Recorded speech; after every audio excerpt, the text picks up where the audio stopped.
Every religion and every religious aspiration may be freely voiced and expressed here. Just as in the world of politics, there is need for free thought.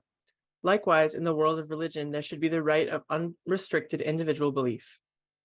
Consider what a vast difference exists between modern democracy and the old forms of despotism. Under an autocratic government, the opinions of men are not free, and development is stifled, whereas in democracy, because thought and speech are not restricted, the greatest progress is witnessed. It is likewise true in the world of religion. When freedom of conscience, liberty of thought, and right of speech prevail, that is to say, when every man, according to his own idealization, may give expression to his beliefs, development and growth are inevitable. Abdul Baha. So our speaker today is Mr. Anthony Vance, and his topic is International Religious Freedom, a Baha'i Perspective and Approach. Mr. Vance is currently serving as the Director of the Office of Public Affairs for the National Spiritual Assembly of the Baha'is of the United States. Before assuming his current position in 2010, Mr. Vance spent 4 years as the Deputy Secretary General at the Baha'i World Center in Haifa, Israel, representing it to the diplomatic community, civil society, and parts of the host government. A lawyer by training, he spent 21 years in the U.S. Agency for International Development in legal and managerial positions in Washington, Cote d'Ivoire, Kenya, Botswana, and Egypt. Mr. Vance holds a BA in economics, an MBA, and a JD from Harvard University. So with that, I'm happy to hand it off to Mr. Vance. Good morning, everyone. And thank you to the Parhami family for inviting me to speak today. I should start off by saying that my level of expertise on this topic is limited. I know a lot more about the Baha'i approach specifically to the defense of the Baha'is in Iran and in other countries where they have been persecuted, such as Yemen, than I do about the international system of assuring international freedom of religion and belief. Now, even though that's the case, we're still going to go over a few things on that particular topic, as well as about the Baha'i approach to the defense of the Baha'is in Iran and in other countries in which they've been persecuted. But before we do that, I think it's really important to understand a little bit of context. I don't think that one can really understand the Baha'i approach to freedom of religion and belief if one does not have some understanding of what the Baha'i faith stands for, what its basic teachings are, and a little bit about its history. So I'm going to spend a few minutes delving into that so that it's clear to people what the Baha'i faith is, why it's so interested in international freedom of religion and belief, and our approach to it. The Baha'i faith originated in the middle of the 19th century in Iran. The founder of the faith, Baha'u'llah, was an Iranian who was born in 1817. He passed away in 1892. The basic teachings of his faith consist of the oneness of God, the oneness of all of the great religions of the world, and the oneness of the human race. With respect to the oneness of religion, Baha'i teachings, in fact, are that all of the great religions of the world are divine in origin. That is to say that God, and God is defined as an unknowable essence, totally beyond human comprehension, not even the slightest inkling as to what God actually is, but that it's possible to know God know the attributes of God through the messengers of God, who are the founders of the great religions of the world. And so from a Baha'i perspective, God has sent these messengers to mankind, in other words, figures in history such as Abraham, Krishna, Moses, Zoroaster, the Buddha, Jesus Christ, Muhammad, and in the 19th century, Baha'u'llah and his precursor, the Bab, who founded a short-lived religion, the Baha'i Faith, that immediately preceded the Baha'i Faith. There are also, according to the writings of Baha'u'llah, religions that we don't know about today that are lost to history, that were also founded by these messengers of God. Just to quote him specifically, there can be no doubt whatever that the peoples of the world, of whatever race or religion, derive their inspiration from one heavenly source and are the subjects of one God. The difference between the ordinances under which they abide should be attributed to the varying requirements and exigencies of the age in which they were revealed, end quote. So in other words, the Baha'i concept of religion is that there's actually just one religion and that it's been revealed in different stages over the course of history. So each of these messengers of God has come with a set of teachings that are suited to the needs of the time and the capacity of the people to understand. Each of these revelations is two parts, one that's eternal in nature, that doesn't change from religion to from period of history to period of history. That is, that we should all be kind, loving, compassionate, truthful, merciful, just. These are teachings that are common in all of the great religions of the world. And then there are other teachings that are suited to the needs of the time and the capacity of the people to understand. For example, in the Baha'i Faith, it's unequivocally stated that men and women are equal and that they should have equal rights and opportunities. Now, if that had been stated by Jesus Christ 2,000 years ago, the people at the time would have been dumbfounded. It would have been incomprehensible, because at that time it seemed apparent that due to the average physical size of men being greater than the average physical size of women, that men were superior to women, and that certain attitudes or certain aggressive tendencies of mind in men cause them to be superior to women. But of course, today it's the intellect that is supreme.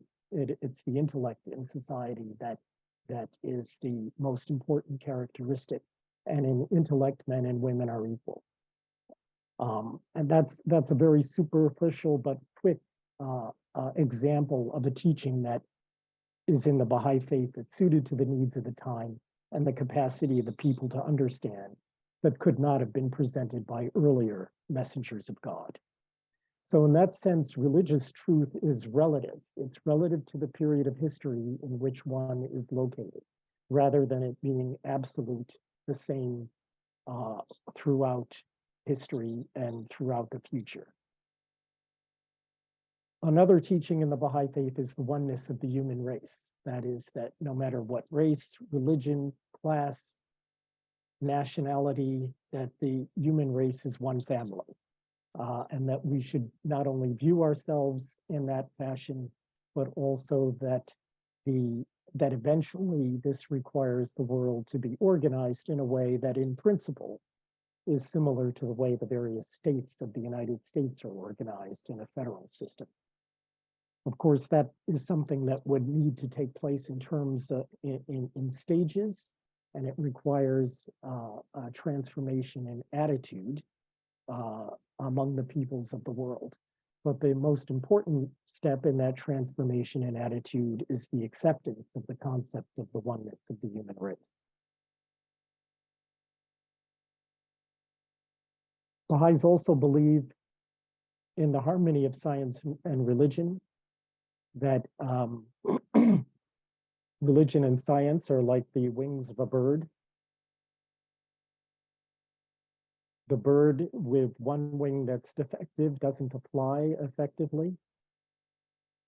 Religion without science becomes superstition, even though it inspires all sorts of good activities on the part of people. If it is without science, it becomes superstition and becomes subject to all sorts of harmful tendencies. Science, on the other hand, without religion, ends up being very materialistic and doesn't necessarily take into consideration important values that need to apply to the progress of society. So Baha'is see science and religion as two complementary systems of knowledge, each essential for humanity to progress. We also believe that certain spiritual principles, most notably altruism, need to be applied to the economic problems that exist in the world, in addition to the uniting of the world into a global system, which will also help to alleviate the economic problems of the world. I'm sorry, excuse me. Another couple of important social principles in the Baha'i faith have to do with the adoption of a universal auxiliary language that's either adopted from the languages that currently exist or selected or created from languages that have been invented, like Esperanto. And this, of course, will facilitate understanding among various peoples of the world. We believe in universal compulsory education, that it's important that people are educated so that they themselves can investigate reality. And very importantly for today's topic, we believe in the independent investigation of truth, that each individual is responsible for determining, using his knowledge and his ability to reason and his intuition, what actually is true. And this includes religious belief. From a Baha'i perspective, religious belief should not just simply be inherited, even though we believe parents have the duty to instill values in their children and a belief in God and a belief in in the progress of the human race as guided by the various manifestations of God. But we also believe that it's important, that it's a sacred responsibility for each individual to investigate truth on his or her own, and that religious belief should be something that arises from internal conviction rather than something imposed from outside. We'll get back to some of these principles when we talk about the some of the two other major topics that I want to address during today's talk. One of them, the first of them, is the general international activity that exists in the world among all of the nations of the world today, and the framework within which they're operating. We live in a world that's quite different from one that existed just a mere 100 years ago or 150 years ago, in which there are all sorts of international norms that have been adopted in treaties and declarations that have been signed or ratified by various countries around the world. The most famous of those is the Universal Declaration of Human Rights, which was proclaimed by a number of countries in 1948. And in Article 18 of the Universal Declaration of Human Rights, it stated that everyone, quote, everyone, has the right to freedom of thought, conscience, and religion. This right includes freedom to change his religion or belief, and freedom either alone or in community with others, and in public or private, to manifest his religion or belief in teaching, practice, worship, and observance, end quote. Later in 1966, the International Covenant on Civil and Political Rights, which was ratified by most of the countries of the world, including some of the major offenders of human rights, has an Article 18. Coincidentally, Article 18 in the International Covenant on Civil and Political Rights is also about religious freedom. And the first of the four items in that Article 18 states, everyone shall have the right to freedom of thought, conscience, and religion.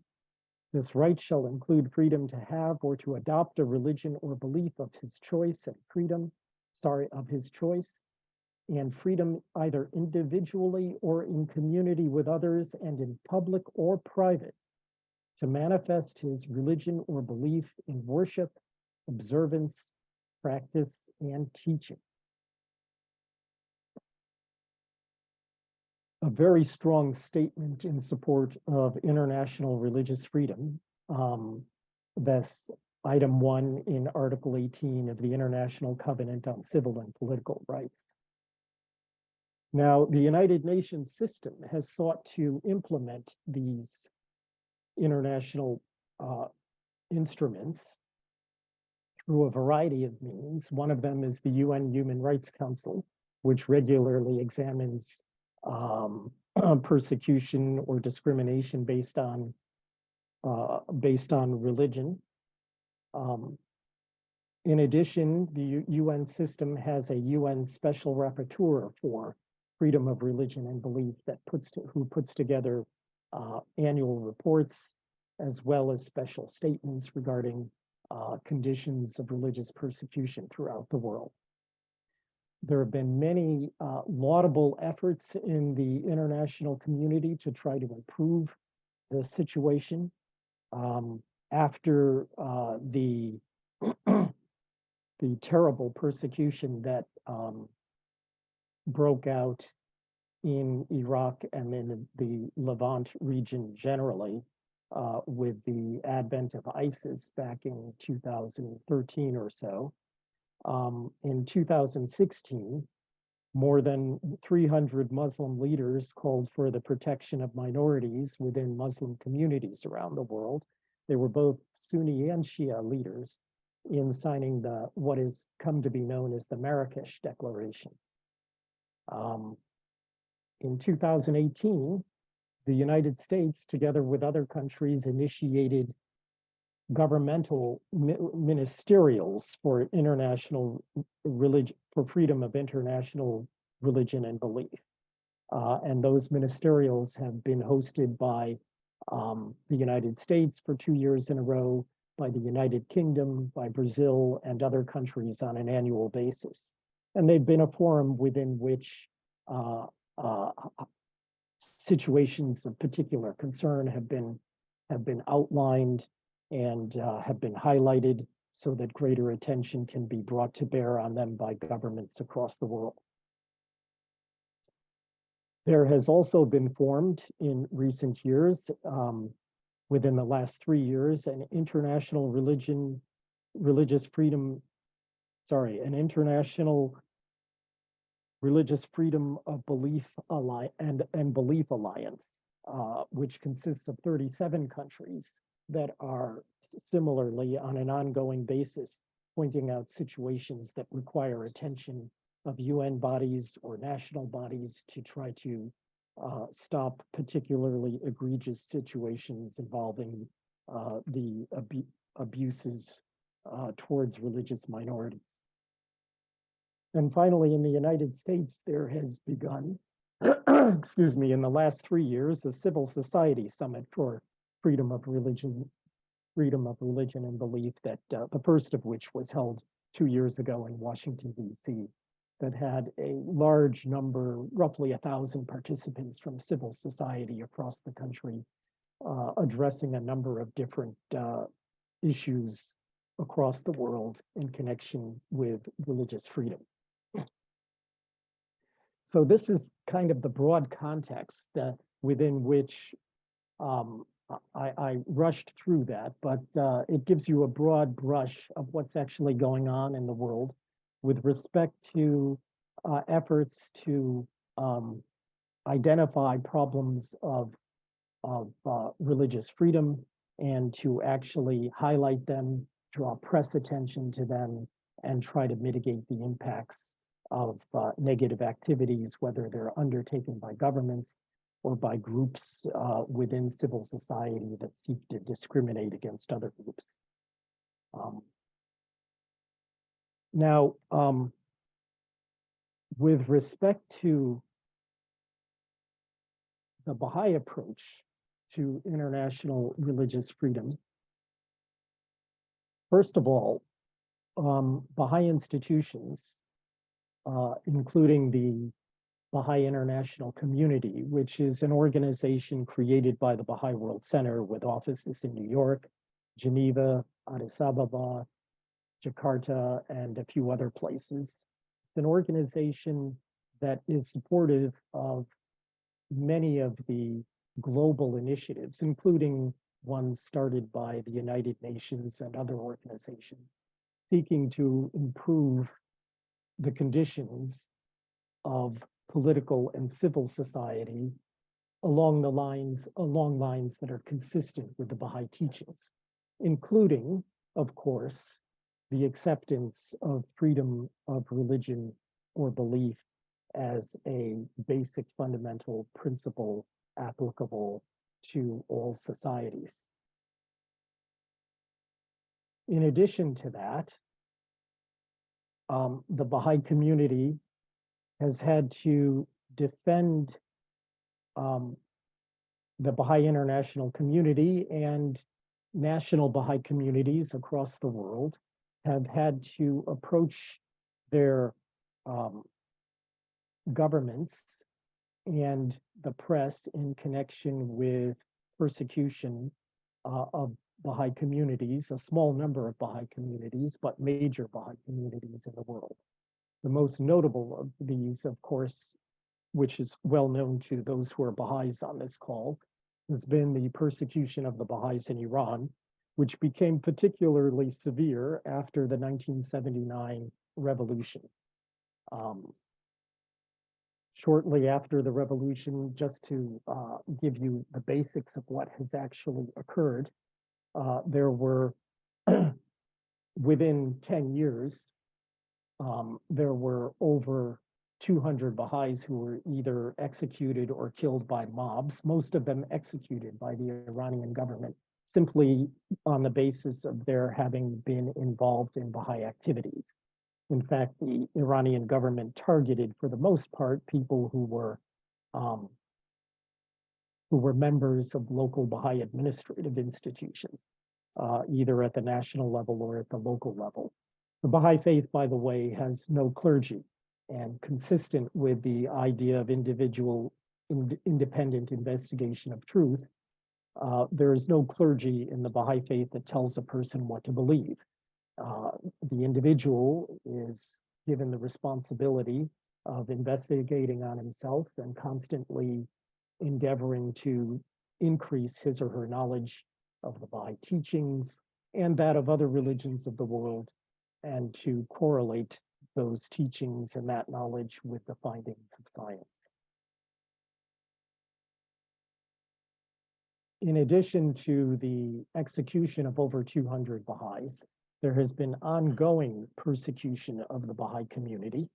I'll just list maybe some of the ongoing concerns that existed, that either exist today or that started years ago and continue to exist today. One of the most important concerns has been the existence of hate propaganda. Today in Iran, there are over 900 postings on social media or broadcasts on radio or television of anti-Baha'i propaganda per month. That has grown exponentially. In 2010 and 2011, the number was only on average about 22 per month. The Iranian government has issued orders to local authorities that have been in place for over a decade to monitor and track Baha'is, which makes the rapid detention of Baha'is extremely easy. They're extremely easy to locate. There has been marginalization of the Baha'i community. All Baha'is after the revolution in 1979 were dismissed from government employment. Any pensions that were due to them were stopped.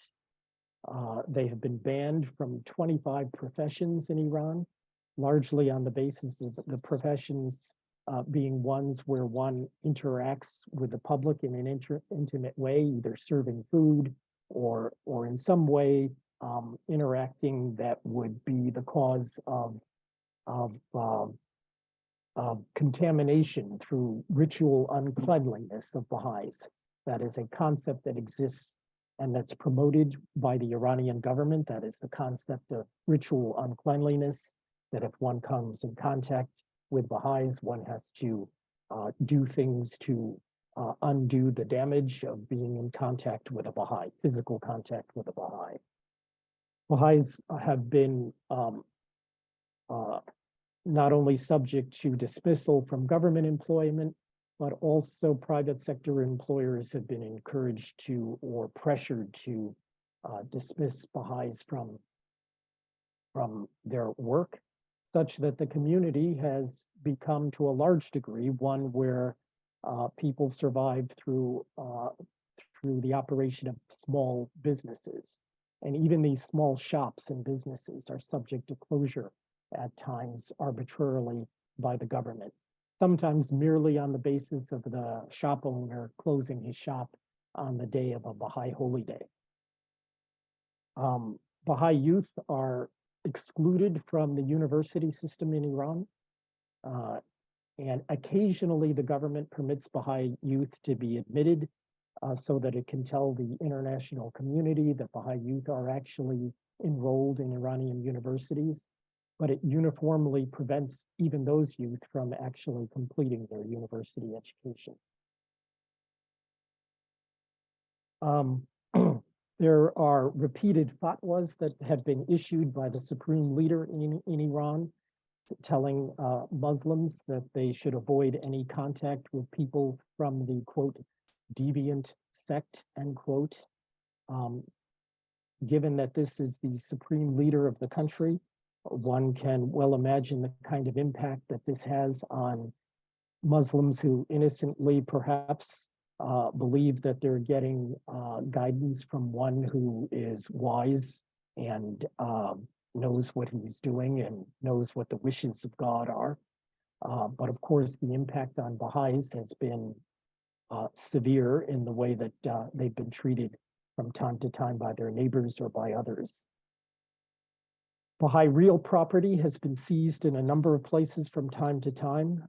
Many of you saw a New York Times article last August 4th, in which a village called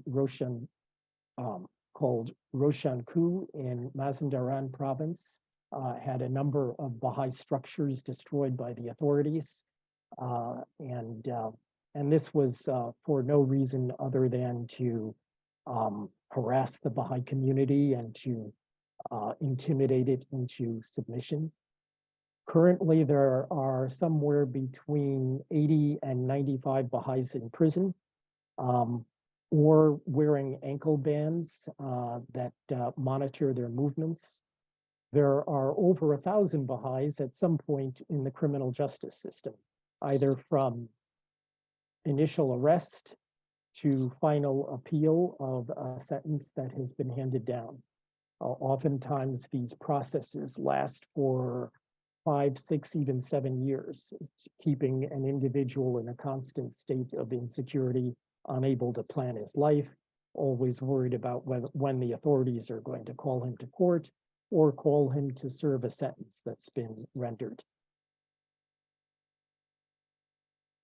Finally, even small efforts on the part of the judiciary, which is not independent in Iran, have been countered by the Iranian government. About 3 years ago, there was an appellate decision by a provincial court in Sistan and Baluchistan province, in which the appellate judge indicated that merely teaching the Baha'i faith did not constitute the crime of making propaganda against the regime. So a conviction at the lower court level was actually overturned. And similar decisions were made by provincial courts in 3 other provinces in Iran. The government, of course, was alarmed by this and immediately began the process of creating new laws or amending old laws, actually, to make it clear that any assistance at all to anyone who was a member of an unrecognized religious minority in Iran was a crime.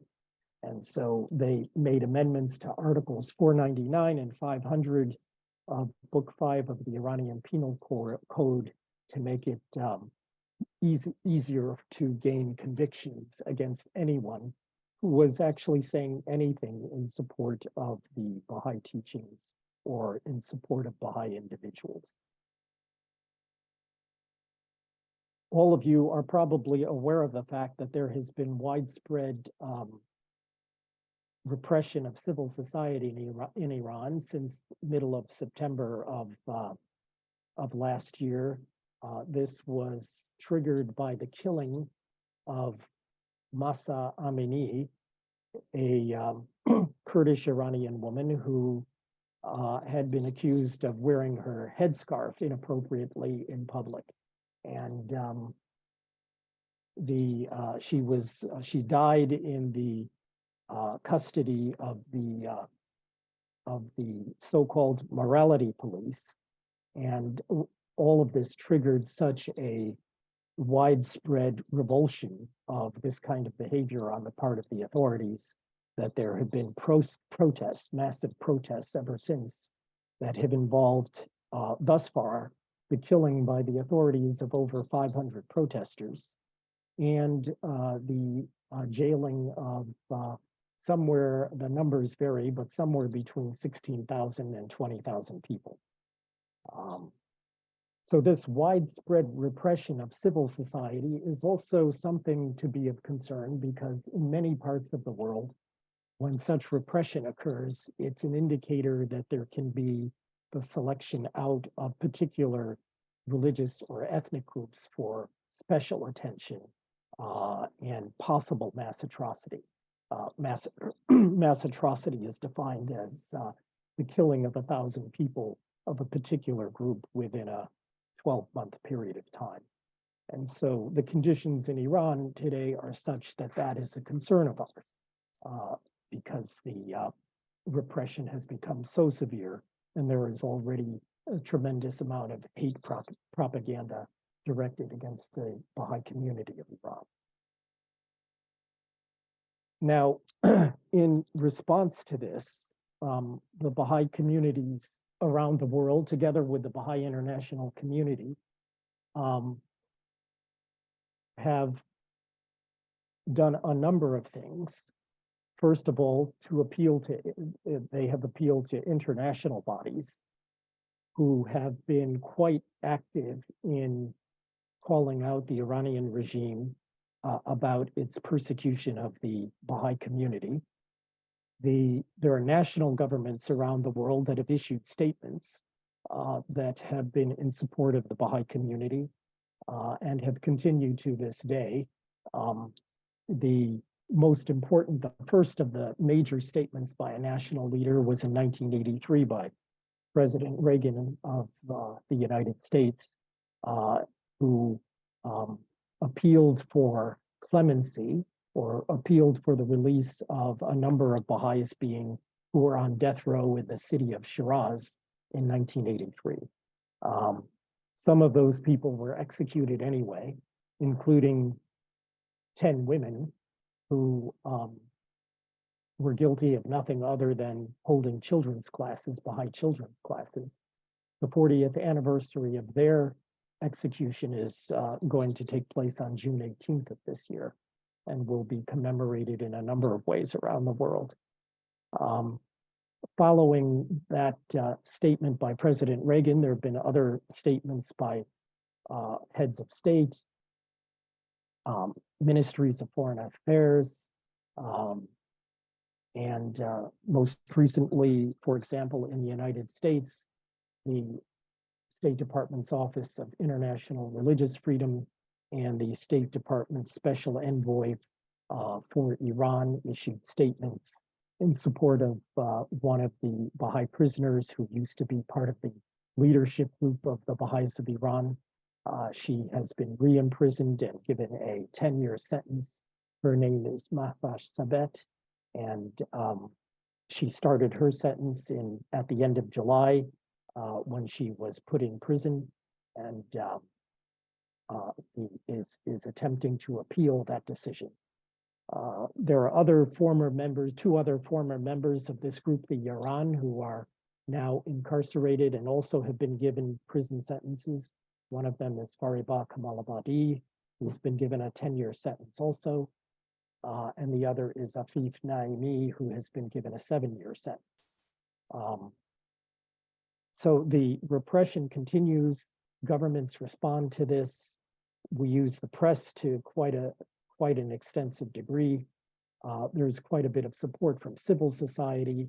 So this repression, as bad as it is, however, could have been much, much worse. When one considers that there have been over 200 Baha'is executed in Iran since the 1979 revolution, one also has to consider that, but for the international outcry against this, the numbers undoubtedly would have been much higher, and there would have been much, much more widespread and much more severe persecution of the Baha'i community, possibly putting its existence at all in jeopardy. Now, in our approach, though, I think it's important to talk a little bit about some of the of our approach in getting these kinds of responses from governments, from civil society, and also from other religious organizations that have joined the Baha'is in protesting the persecution of the Baha'is in Iran and in other countries. First of all, there are some very basic things. One is one has to get one's facts correct. When we provide information to governments or to the press, we make sure that it's accurate. And the Baha'i World Center and the Baha'i international community do an excellent job of double checking the facts to make sure that they're accurate. Also, there's a great deal of documentation that's been done. There is a website called Archives of Baha'i Persecution in Iran that has over 10,000 entries, 10,000 documents that are in Persian, with most of them translated into English, so that one has immediate access to factual information. Oftentimes, the information consists of Iranian government documents themselves. Most of those documents, however, are actually ones that the government of Iran has made available more or less publicly, such as a 1991 memorandum on the Baha'i question that outlines the suppression, the official policy of the government of Iran to this day on how to suppress the Baha'i community.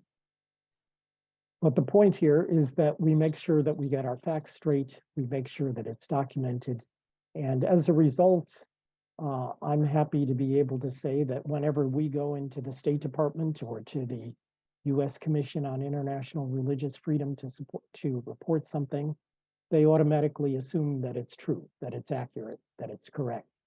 There's never question. I've never had the question posed, how do you know that's true? Because they know it's true, based on our history of accuracy. The second thing is that we do not, a basic Baha'i principle is that we are obedient to the government under which we live. And obedience to government even occurs in situations where the government is hostile towards us. And so as Baha'is, we don't call for regime change, nor do we even imply that we're in favor of regime change. Many Baha'is in Iran, after they've been treated unjustly, will appeal to the authorities to reverse the decision. For example, if a shopkeeper has had his shop closed unjustly, instead of just taking it as something that he can't do anything about, he actually goes to the government and appeals the decision. Now he knows that it's unlikely he's going to get an appropriate response, but he nevertheless does it because it's part of a principle in the Baha'i faith that we are obedient to the government under which we live, and try to do things in a way that's consistent with the rule of law. We don't engage in name calling. We don't describe people or governments as evil or use other pejoratives about leaders or officials. And certainly that's very important because of the whole concept of consultation, an extremely important concept in the Baha'i Faith, is one in which you treat the other individual with dignity and you assume a certain degree of good faith on the part of those who are speaking. And if you cease to treat people with dignity and you cease to even admit even the smallest possibility of good faith on the part of the other individual, then you basically have subverted that whole concept of consultation. And so we don't describe these leaders as evil or crazy, depraved or fanatical. And when we do approach them, we approach them with the appropriate principle of consultation in mind. That does not, however, keep us from stating facts. We state the facts about what has occurred. And oftentimes people will, you don't even have to state after you've stated the facts that this is terrible. People will automatically come to that conclusion. And will continue to do so until the Baha'i community in Iran is fully emancipated. Similarly, there are other countries such as Yemen where we have some difficulties. Some of you may have heard that just on May 25th, during the Baha'i National Convention in Yemen, there were 17 individuals. The convention was held both online and in person. And the 17 individuals who were attending the convention in person were arrested by the Houthi authorities and taken to some undisclosed location. No one has heard from them since May 25th, their arrest, but someone who was in the meeting on Zoom managed to film part of the scene of them being arrested. And this, of course, was very good visual evidence of what had occurred. And this has made the world's newspapers and the State Department's, the State Department has issued condemnatory statements. The US ambassador to Yemen, located in Saudi Arabia, issued a statement condemning this activity. Similarly, the Office of International Religious Freedom of the State Department issued a statement condemning this action on the part of the Houthi authorities. And just yesterday, the US Commission on International Religious Freedom issued an elaborate statement condemning the activity of the Houthi authorities in arresting the Baha'is and demanding their release. Now,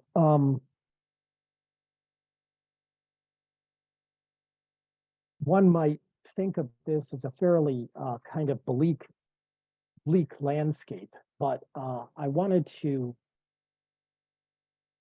end with a few comments about what actually is positive that has arisen out of this. First, if 30 years ago, you had asked the average Iranian in Iran, what do you think of the Baha'is? That individual probably would have said, well, they're a cult, they're anti-Islamic, they're anti-Muslim, they're spies of Israel and spies of the United States, and they engage in immoral practices. That's what you would have heard 30 years ago.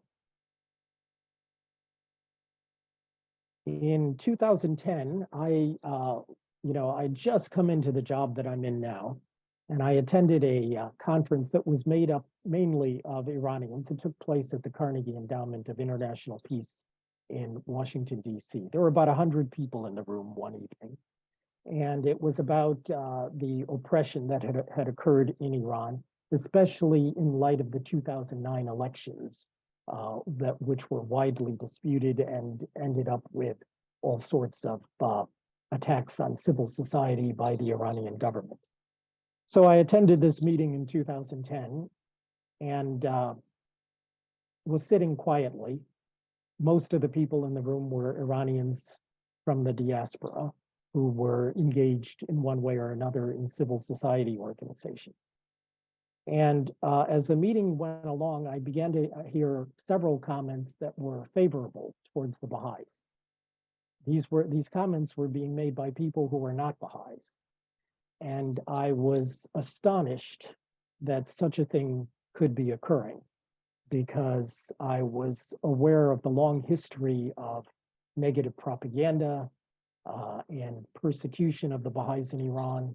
You know, I grew up in a Baha'i family, and there were all sorts of cautions and warnings, even in the 70s before the revolution, about contact with Iranians coming to the United States who were not Baha'is, and that generally speaking, many of them were interested in disrupting Baha'i gatherings, and there have been incidents occurring. And so, you know, there was this understanding that there was a pervasive anti-Baha'i mentality in Iran. And after the 1979 revolution, that mentality became the dominant one. It pervaded the society. So to hear in this 2010 gathering positive statements about the Baha'is surprised me, and I knew that something had changed. I think today, in fact, if you were to ask the average Iranian on the streets of Iran, what do you think of the Baha'is? The individual probably would say something like, it's too bad they're being persecuted. He or she would probably not know that much about the Baha'i teachings, but the attitude would be today either neutral or sympathetic rather than hostile. Now, of course, there are still, you know, millions of Iranians who are loyal to the regime, who accept everything that the regime says. But on average, I would say the average Iranian's attitude has changed. And this, in fact, has been supported by at least 2 public opinion surveys that I've seen that were produced after the year 2000 that indicate that there's been a tremendous shift in public attitudes towards not only the Baha'is in Iran, but also towards Islam itself and the role of religion in government. Part of the reasons for this shift in public opinion are due. I mean, this is due in part to a number of things. I think first and foremost was the internet. I think that it became apparent around 2008, 2009 that the average citizen in Iran could not only get on the internet, but could also look at things that were not censored by the Iranian government.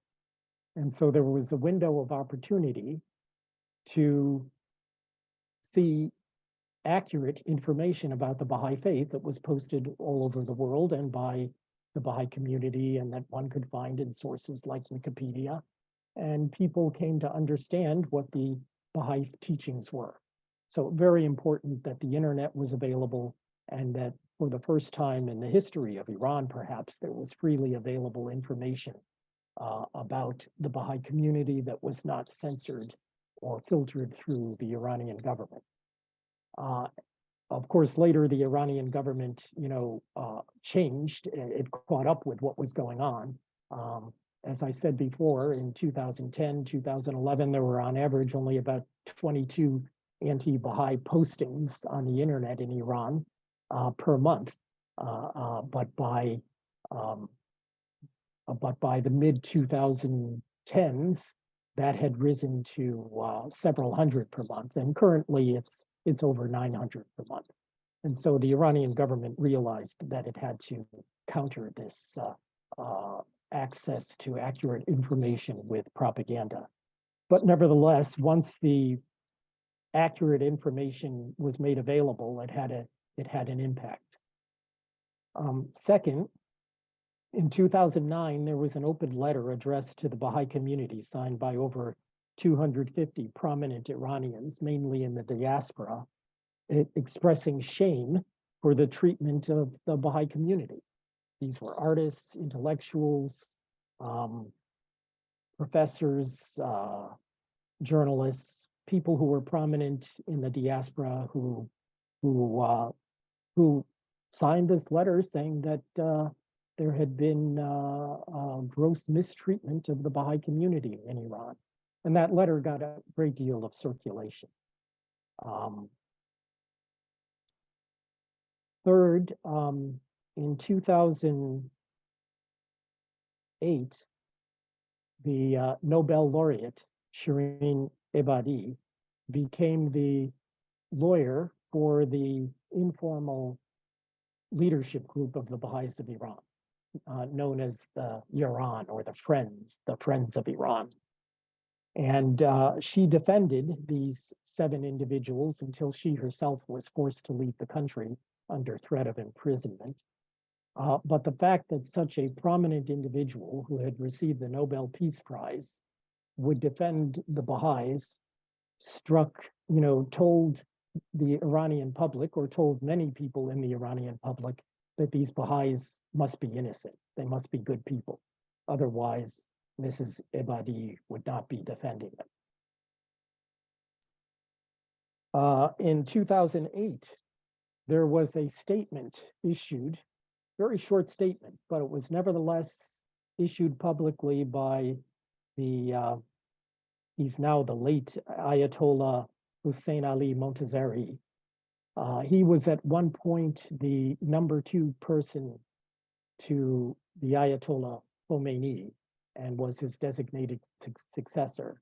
But he had a falling out with Khomeini over what he saw was excessive punishment and execution of political prisoners. So Khomeini dismissed him as his number 2, but nevertheless, Montazeri maintained a very large following in Iran. And in 2008, he issued a statement saying essentially that Baha'is have beliefs that we as Muslims cannot accept as true. However, they are citizens of Iran, and they are Iranians, and therefore they should be granted the rights of any citizen of Iran. Very simple statement, but a very powerful statement indicating that Baha'is should not be discriminated against.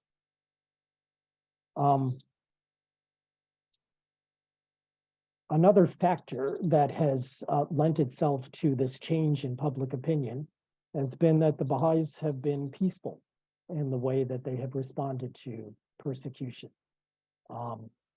There has been, under conditions of extraordinary provocation, for 43 years, there isn't a single documented incident of a violent response on the part of a Baha'i to persecution.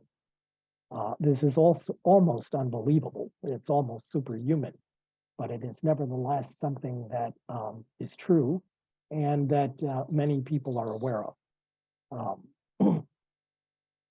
And then finally, the government of Iran has so discredited itself over the years that, and it's so unpopular and has such a lack of credibility that those factors tend to undermine its anti-Baha'i propaganda.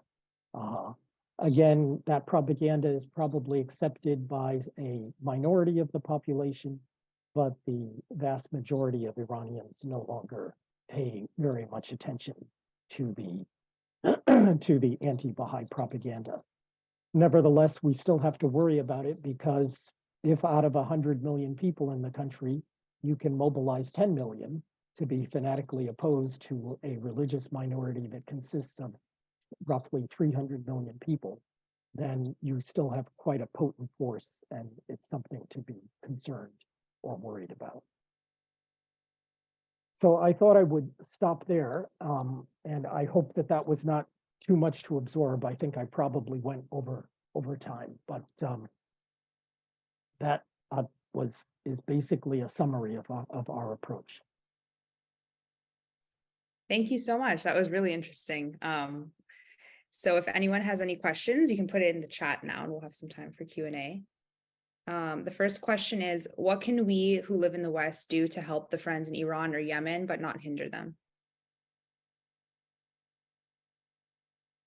Well, there's for Iran, you can specifically, in the short run, you can, if you're artistically inclined, you can respond to the NSA's call for artistic contributions for a year-long campaign that highlights the 10 women in Shiraz who were executed on June 18th of 1983.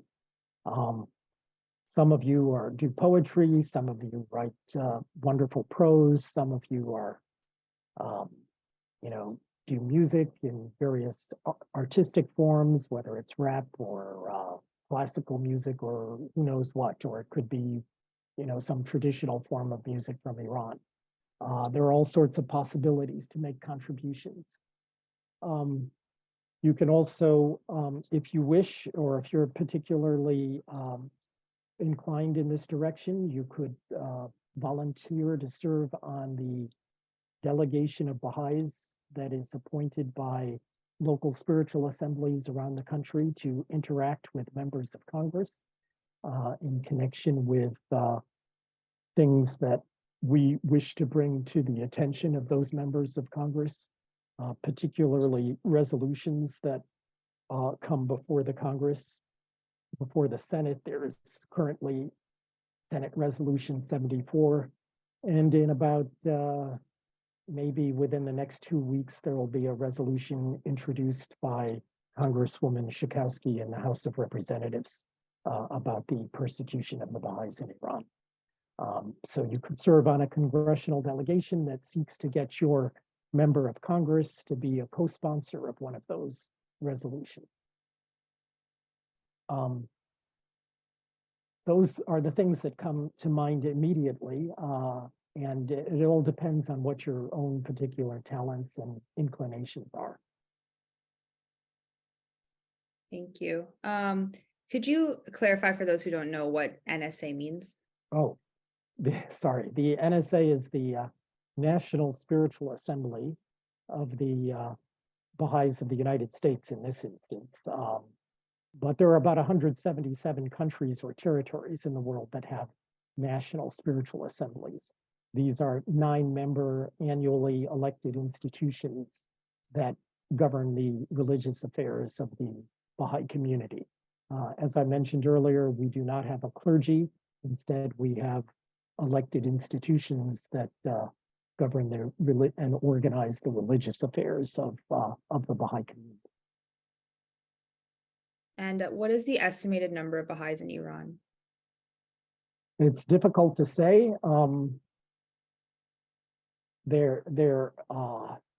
Because there has not been a formal Baha'i administration to register Baha'is since 1984.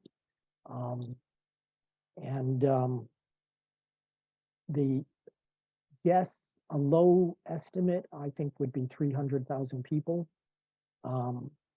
But I mentioned a couple of public opinion surveys that have taken place in Iran conducted by some professional organizations. These organizations are not Baha'i organizations. And one of them measured religious affiliation. And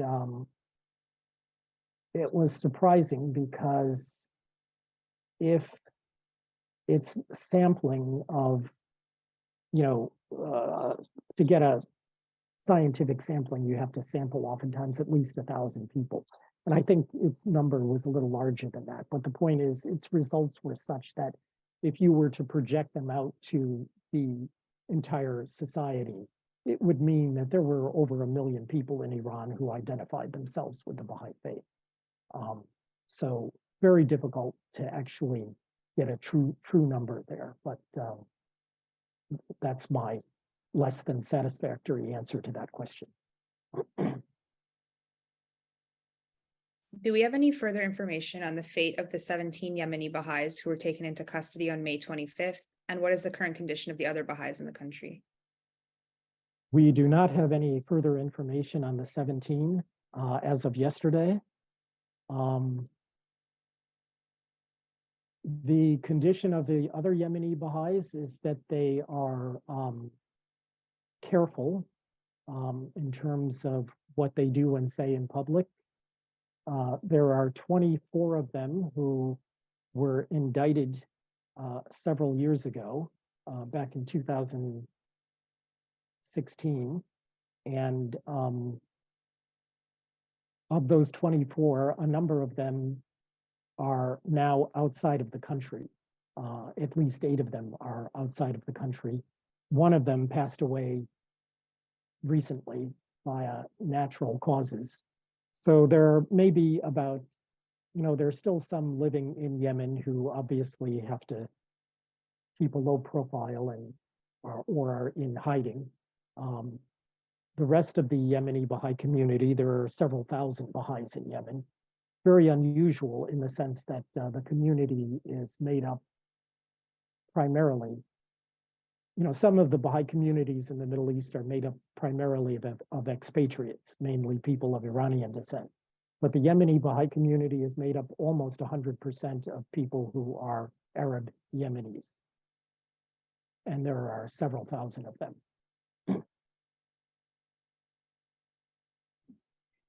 Is there any resolution being prepared or introduced on the persecution of the Baha'i community in Yemen? Also, what is the process for introducing a resolution? There is no such resolution that has been introduced, and that would be an interesting undertaking.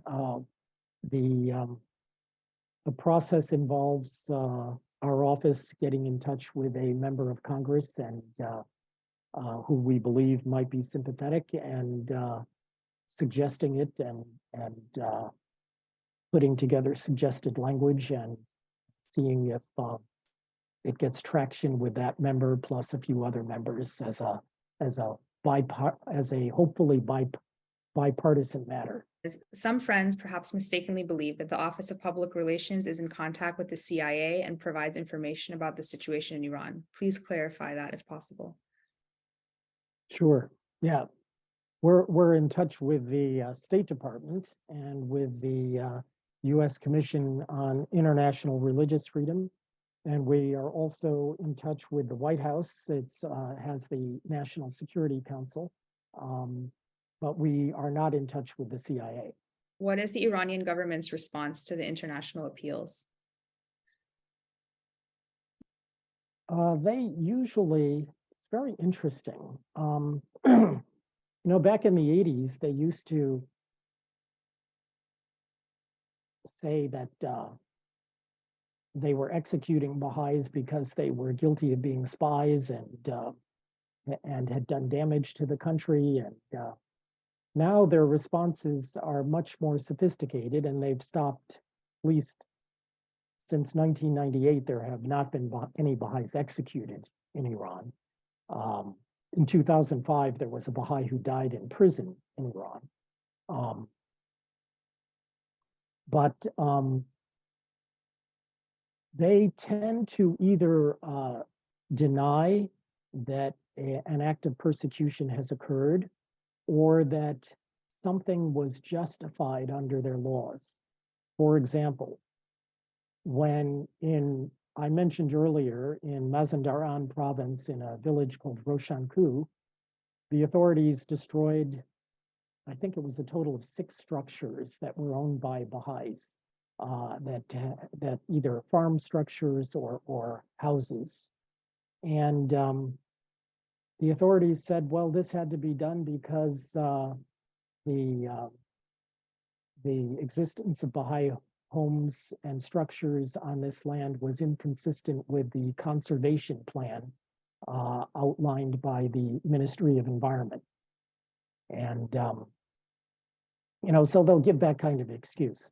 Now, of course, one of these structures that was destroyed was within 2 feet of another structure owned by someone who was not a Baha'i, and that other structure was not touched. So it makes you wonder how, why it was only the Baha'i structure that was destroyed.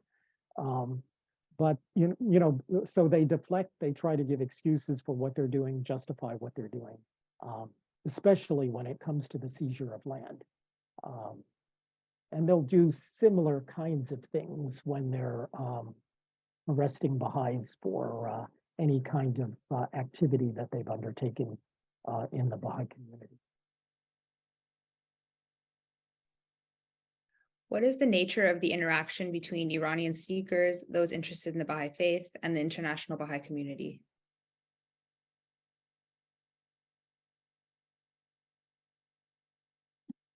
What an interesting question. I would be surprised if you're talking, the questioner, I assume, is asking for Iranians in Iran who are interested in the Baha'i faith and want to know more about it. Yeah, I doubt if there's any kind of direct relationship with the Baha'i international community, but there are certainly, it's unavoidable that there would be a direct relationship with individual Baha'is in Iran, and that many people in Iran have learned about the Baha'i faith simply because they've approached Baha'is who have been willing to tell them about it. Of course, those Baha'is have to be a little cautious because, this could be a trap of some type. But as I said earlier, and as that survey implied, there are a number of people in Iran who've learned about the Baha'i faith and identify with it well beyond the 300,000 that we know for sure are Baha'is.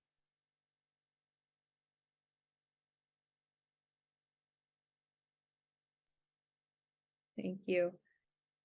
Well, I think that's all of our questions. So thank you so much, Mr. Vance, for this really informative presentation. We all learned a lot. Thank you. Well, my pleasure. Thank you. Our speaker next week will be Charles Howard, and his topic is bringing spirituality and feminine leadership qualities into the workplace. So again, these talks are every Saturday at noon Eastern time, and I've put the link to our YouTube channel and our mailing list in the chat. Thank you, everyone, and we'll see you next week. Bye.